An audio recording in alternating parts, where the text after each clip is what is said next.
Today I'm sharing a piece of a coaching call that I had with a lawn care business owner that was struggling. My name is Roy Franks. I am the owner of Chemo Lawn Maintenance. He was having plans to grow his business to over $60,000 in monthly revenue. But we're looking to do over $200,000 per year this year. However, due to a divorce and some personal issues, he's doing about a third of that, and the business is really struggling. Go and save a business from failing. And so we wanted to look today at how we can turn the business around, make it more profitable, and hopefully get Roy, the owner of Chemo, out of this slump. Roy, my man, how's it going, brother? Hey Mike, how's it going? It's going Good, pretty good. Awesome. Well, hey, let's go ahead and jump in. Give me a little bit of background and let's hop right in.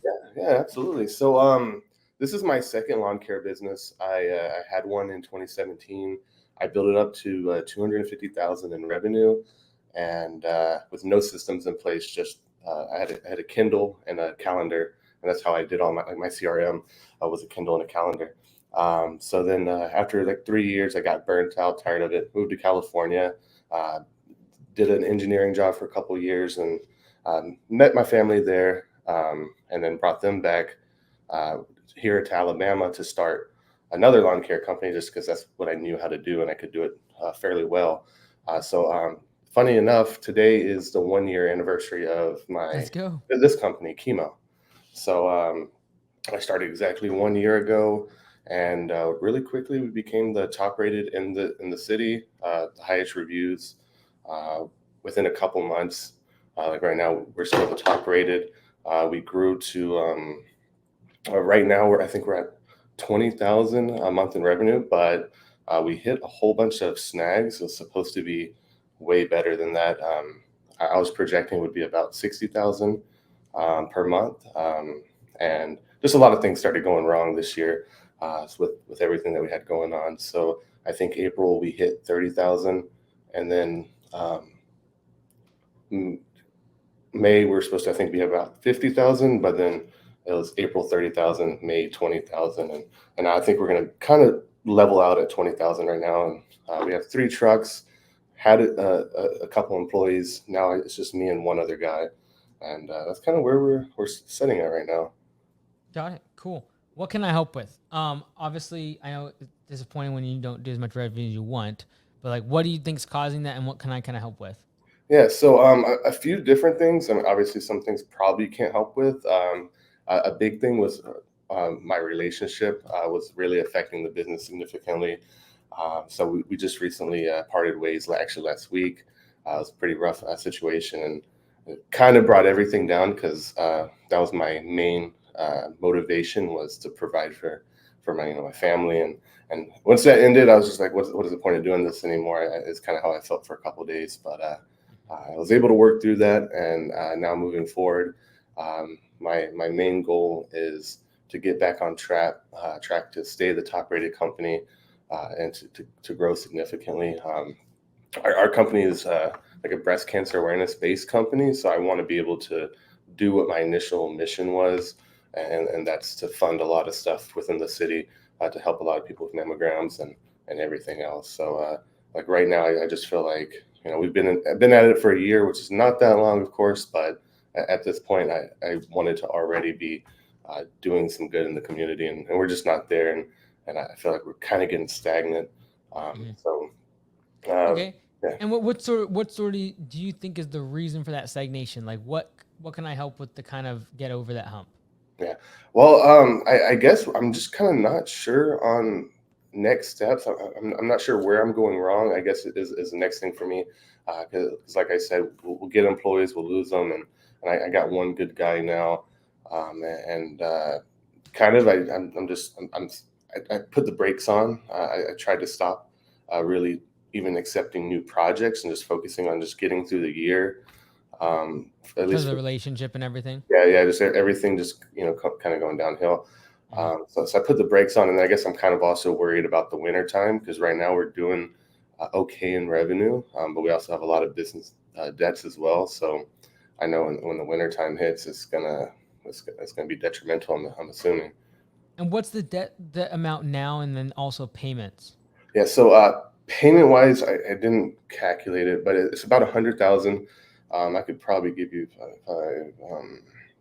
I mean, probably maybe like 3,000, let's say, per A month month? in business debt. I think that's a fair guess, but it's about 100,000 in debt across credit cards and everything else. And of that 100,000, how much is credit card and personal debt versus just the equipment? All right, so all of it is going to be, um, or none of it's going to be personal. It's all going to be business type Got it. debt. Okay. So I have about 40 to 50,000 in trucks.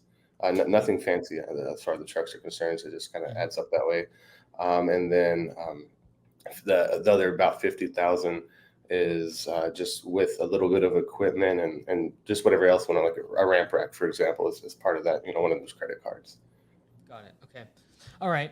And so right now we're doing about 20,000 a month in revenue, and that's you and one employee. Is that correct? Correct. Yeah, Got it. and he's handling a majority of the workload right now, so he can actually handle a lot of that revenue. I actually tore a labrum like I'm almost 2 months ago, and that messed me up so bad. I'm just now barely able to kind of halfway do tasks. Right. Okay. Okay. What's your plan? And are you trying to try to get more leads? It sounds like you're saying 20,000 until the end of the year. I'm a little concerned about the fixed expense of the $3,000 per month in debt payments throughout the winter Mhm. when your revenue is going to drop a lot. Um, what's going to your plan though now? Is it a matter of getting more leads? Are you going the offensive? If he can handle most of the labor, are you going and getting more jobs? What's sort of the strategy right now? Yeah, so right now we are getting jobs. I think leads are good. We use lawn care web design and stuff is constantly flowing. So I think we're good on the lead front. The main problem would be, honestly, I'd probably say time. We're having a very hard time keeping up with what we're currently doing.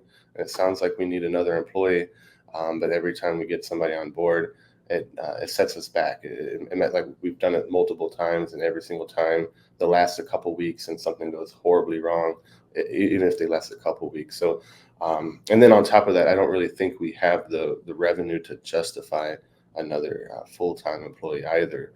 And then once we get them, it's just hard to keep them, and then also continue to grow without getting a major setback. Okay. So are we overbooked right now? Like, are you getting so many leads you can't get to them, or is that not Correct. a problem? Yeah, I would say that. I'd say mowing is taking way too much of our time. So that's where the like we have projects that we can do, we just don't have the time. So I'd say we're kind of on the overbook side. And how many mowing clients do we have now on a recurring basis? Uh, Roughly, give or take about 90. Okay. And when was the last time we raised prices on them? So for the most part, all of the prices I've never raised prices, but I've had more, high prices, or not high, but above market value. Like our minimum is $59. Okay. So we're above market value. And then I do have a couple that are just under that, that we're most likely just going to get rid of. We just don't like those specific clients anyways. So, but we're just waiting until the end of the year to part ways with them. So if you don't really want to do mowing though, why would we not just do a price increase across the board on all these mowing customers, and hopefully we lose 10 or 15 of them? Well, the end goal is mowing for me. I love that business model, the recurring business model, and that is the area that I want to grow and succeed in. And Mhm. projects are a nice area to grab a quick profit, but for mowing is the long term play that I'm trying to build. And I want to build the company full of mowing trucks with very very minimal simple services. So that is my end goal. It's just I think where we are currently, we're not making enough money on mowing to be able to afford like an expansion to just get over, I guess, that hump that we're Mhm. currently at. Okay. So of that 20, do you think the current employee is doing 15,000 of that in revenue, or how much Easily, of that is easily. Yeah, okay? easily. Yeah, he And what handles a lot of the mowing, a okay. large portion of it, and I help him just whenever he needs help on that. And of that 20,000 a month in revenue, how much of that is mowing, like in recurring services versus the projects? About 11,000 is recurring mowing. Okay. So there is still okay. There's some projects getting done, and do you then hope mostly on the project side then? Yeah, yeah. So I'm primarily doing the projects that we can do. I'm on every project actually. So yeah, I'm Mhm. doing the projects basically. Okay. And so if we got another employee, you're saying there's more projects we could do though. Is that correct?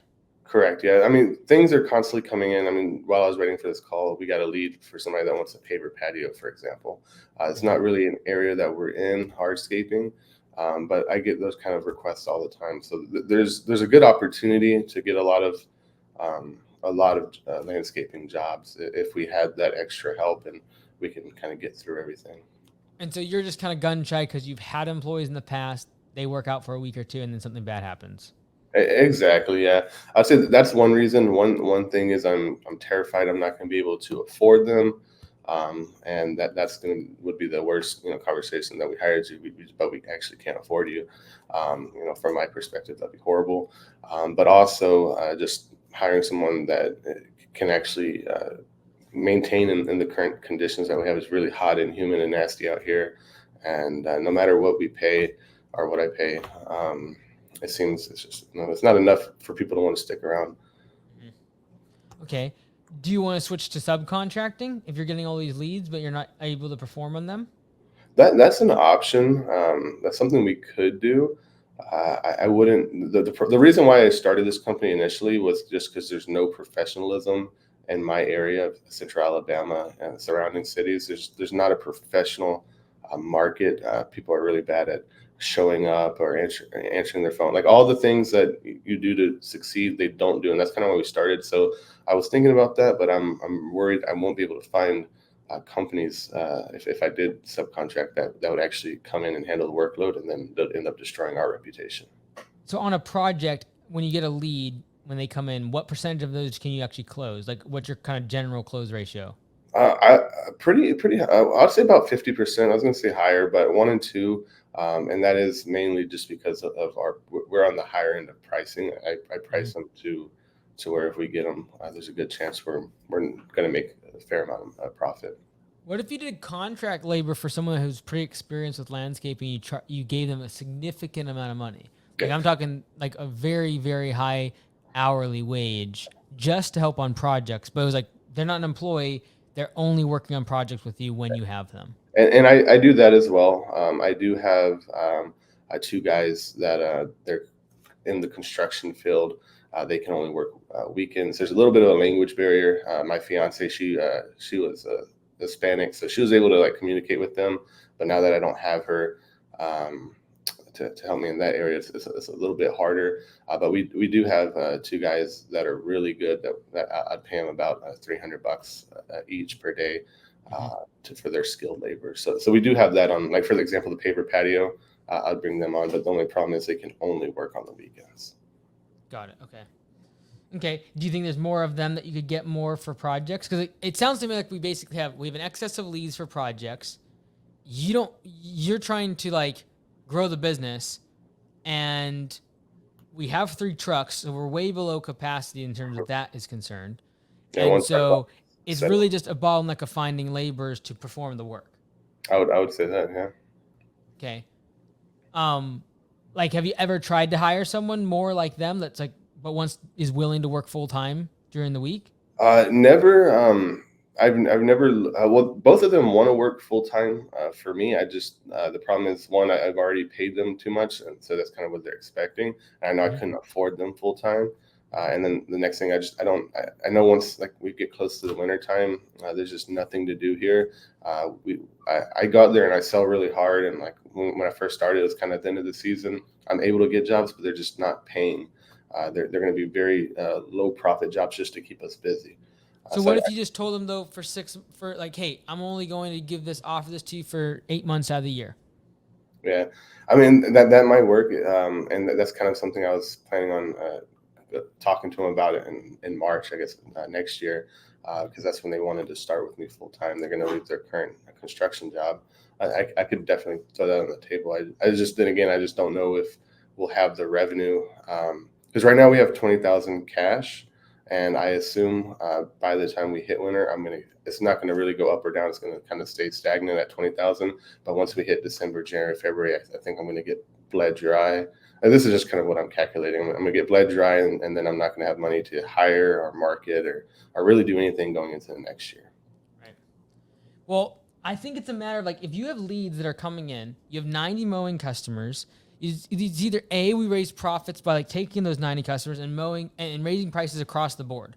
And I think if you've never raised prices, I think you'd be shocked if you raise prices by, $10, $15 a cut. You would immediately bring a couple $1,000s to the bottom line, which would really help with the debt. So like my first thing is like if you've never raised prices on mowing, you have 90 of them, I'd raise prices at least $15 per cut. And I genuinely believe you'll lose less than 10 customers. And you'll probably get 10 new customers in a matter of a month. Right. And so that'd be one way to almost immediately just help with profitability, because that money will flow straight to the bottom line and be able to cover some of these debts. I would then say, secondly, like if we got leads coming in for projects and the only constraint to getting more revenue, like, because I think we really got to get to 40,000 a month in revenue. And so if the only constraint to that is finding more labor, we've got to get creative. Even if that's a matter of advertising outside of your area and telling someone, hey, you're going to come here work. I'm going to be able to pay you more, but you're only working for 6 months of the year. And like getting creative with the fact that like, yes, they might not be local, but you might be able to get someone that's in a different market 3-4 hours away, where it's way cheaper standard of living. They would love to come work for you for just several months and then go back to wherever they are, college or whatever, for the rest of the year. Yeah, that's a good idea. I agree with that. So I guess every market is different. So this might not be a question you can answer. What do you think is just an extraordinary offer to get high quality paying team or high quality working team members? Just like a financial offer. Well, if you've already tried to offer significant amount more money, right? Like, so I'd say first and foremost, it's like, have we tried being able to offer $25, $30 an hour? Sounds like you have. Yeah. So then it's a matter of, okay, it's not about the money. It's like, this is hard work and most people don't want to do it out in the sun, especially in Alabama. I get it. Actually, last year I was interviewing for a whole day of applicants interviews or in Alabama, and it's brutal. It's just very hot and no one wants to work. But I would then say the thing that you could do is the fact that most people looking for a job also, this is what they think. Oh man, I only need a job for like 3 or 4 months before my family moves from out of state, or I've got to move, or I've got to go to college, or like we're getting married, and I just need something for 3 or 4 months. I don't care what it is. But in their mind, they're like, I can't go get a job because no one wants to hire someone for 3 months. And then you're going to be there. Yeah. And so I would try to create job offers that no one else can. Like other positions aren't offering, hey, this is a 3-month stint. I'm paying you $1,000 a week or whatever it is, and you're going to come do projects. And like, this is not a W-2 position. You're contract labor. You're in, you're out, goodbye. Right. And it's 3 months, it's a month, it's whatever it is. But there's like, I would just really try to get unique offers for labor, whether that be like market outside of your area. Like, I know your area is pretty high end, but if you go 3-4 hours away, there's markets where people might move to you for 6 months to work for you just during the on season, during summer. And they're willing to because in their market, it's way lower cost of living and they can't find any work. Yeah. Oh, yeah, that makes sense. Do you think it's, I guess, no better time than the present? Do you think it's better just to go ahead and do it now and try to get somebody? Well, the bottom line is if we have leads coming in that we're not able to get to, and like we generally have too many leads than we know what to do with. That's why it's like on the mowing side, make it more profitable immediately by raising prices. Like I generally believe that should happen, and you'll lose way less people than you think, and you'll make enough profit just to help with the recurring expense of loan payments. Yeah. And then on the project side, because if we have leads that we are not able to get to simply because we don't have laborers, we've got to get creative with the laborers. Not about the money side, because we've tried that. But like, can we market outside of our area? Can we go to other landscapers and just say, like, hey, I got a job. Are you willing to do it for X amount? Yes. Yeah. Now they bring the labor, or like it's them and their 2 kids, or whatever it is. Yeah. But you can still make $1,000 on the paver patio. That's a $5,000 job, right? So it will require being more creative. But if you have the leads, you have leverage. Right. And then it's just a matter of getting creative. Like if we look at the 4L framework, if we've got the leads and we just need the labor, we just got to get creative with how we find that. And not everyone's looking for a full-time position. Not everyone is looking for a W-2. Not everyone wants full-time 5 days a week, right? As you have with the guys who work on the weekends. Yeah. And so I just get really creative with like, how do we solve this problem? Because we don't want to waste those leads. I think we've got to get to at least 35 to 40,000 a month in revenue just to make sense of that debt payment. Definitely. Yeah. Because That's right where now, during the busy season, we're paying 15% of revenue, or sorry, we're paying like 15% of revenue is going to this loan payment. I would imagine during the off season, that's as high as 30% of revenue is going to this debt payment. And that'll just crush you. Yeah, and then of course personal expenses as well will jump on top. Right. So like my mortgage Yeah. for example is like $1,500. So And so I know like going through the relationship thing stuff, that's brutal. Like that just takes I can tell like you're super deflated. And I get it. Like that stinks. But if we're gonna step back, okay, from a business perspective, we're gonna fix this. The solution is be ruthless on pricing when it comes to the mowing. We can absolutely get an extra $2,000 to $3,000 a month, straight profit, and be able to help out. Like especially in the next 6 months while we're still mowing, or 4 months while we're mowing grass, we've got to make that money.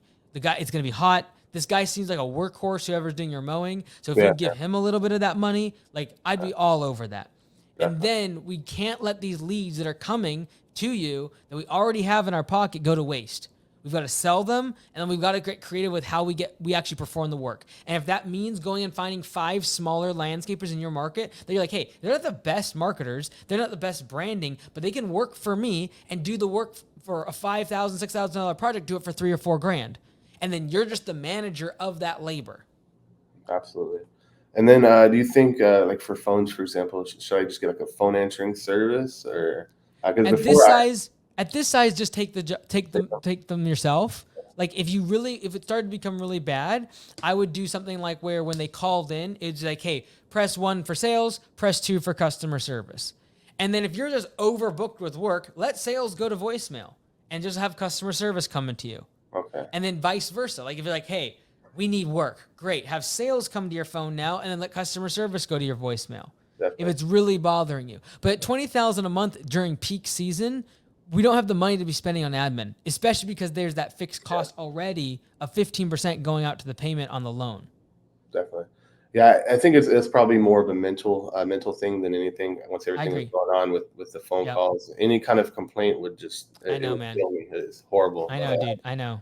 But I just something you gotta fight through, I guess. Just I know. I'm sorry, dude. That stings. Like I agree that this is mostly a mental thing, and if without that you would have scaled the business. So like I just really encourage you, like outside of business, whatever you got to do to fix that side, like fix that hole, like whether it be new relationships, new friends, like whatever you got to do, because if that hole stays too long, it can then affect the business to a point where it's irreparable. Like we have quite a bit of debt. We've got to grow. Like you're not going to be able to do $20,000 a month and be able to chip away at this debt very effectively unless you were doing all the labor yourself. Right. And so I just really encourage. I know it's tough, man. Like this is, it's easy to know what to do, but then like you need to do it, and it's not, you don't got it. But like I just really encourage you, take action on the mowing prices.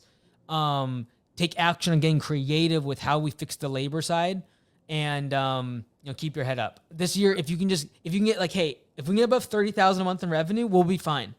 Because then during the winter, I think we can at least do 15,000, like 12 to 15,000, which at least cover like mortgage payment, the debt, the employee, and we'll like barely skate by. But if we're at 20,000 all year, if we go down to like 5 or 6, 7,000 during winter, it's gonna be very, very scary. Oh yeah. No, that's probably what I'm the most worried about. Is I had the big plans on. So by the time we got to winter, we're gonna have plenty of cash reserve, everything, and everything just went the wrong way. Yeah. So it's and I definitely wouldn't have gotten all this debt if I knew things were gonna work out like it did, because I was able to calculate how we were gonna grow, and it just it didn't happen that way. Whatever you can do on the personal side to reset, whatever that is. And like every person is different in terms of like, how they see those sort of things, like whatever you can do, whether it be physically, like getting into new habits, new patterns, new relationships, like whatever you got to do. Because like once you have that and you have that relationship and it's a good thing and you lose it, it's very difficult to be motivated. Like it just is. Like we can get like, just stick through it as much as you want. But like, I'd focus on like how do we repair that, either not repair, but like get new, replace that, so you can get that motivation back. Definitely. guess something to keep. I got something to keep working towards. Yeah. I think I'm just too simple. I did all this for someone else, and I should have been doing it for myself, and that would have probably not put me in this state that I'm in. I get it. I know it's tough, man. I know it's like you rethink everything and the value of everything and all that. So thoughts and prayers with you. I know you'll get through this though. Stay strong.